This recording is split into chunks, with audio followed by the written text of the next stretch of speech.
මෙන්න මේ ඇටේ මොන පළතුරේ ඇටයක්ද කියලා දන්න අය කියන පිටරට අයන විශේෂයෙන්ම දන්නවා. හැබැයි මේක අපේ රටේත් මේ පළතුරට ආවේනික ඒ වගේම රස හැමෝම ආස කරන පළතුරක් තියෙනවා. අන්නේ ජාතිය පළතුරක ඇටයක් තමයි මේ ඇටේ. දන්න අය කියන්නකෝ බලන්න. හරිම රසයි. මේක අර මං ඉස්සෙල්ලා පින්නෝ නේද ඇට වර්ගයක්. ඒ ඇටේ ලයිචි ගෙඩියක් මේක පිටරට හැදෙන්නේ අපේ රටේ රඹුටන් වගේ. කොයි හරිම රසයි නියම රඹුටන්. මෙන්න මේ බලන්න ඒක ඇතුලේ තියෙන්නේ මේ ඇටේ.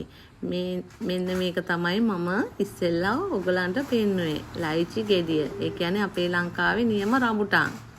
හරිම රසයි. මේ තියෙන්නේ දැක්ක නේද? මේ තමයි ගැලුවට පස්සේ අර රඹුටන් ගෙඩිය වගේ තියෙනවා. හරිම රසයි. මේක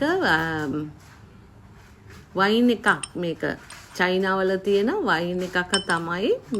මේ වයින් බොටල් එක තියෙන ටින් එකක්. අපේ අර තියෙන බීම ටින් වගේ ඒ රටේ ටින් එකක්.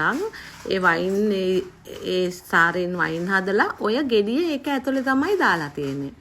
අපිට වයින් එක බීලා ඉවර වෙනකොට ලයිචි ගෙඩියත් කන්න පුළුවන්.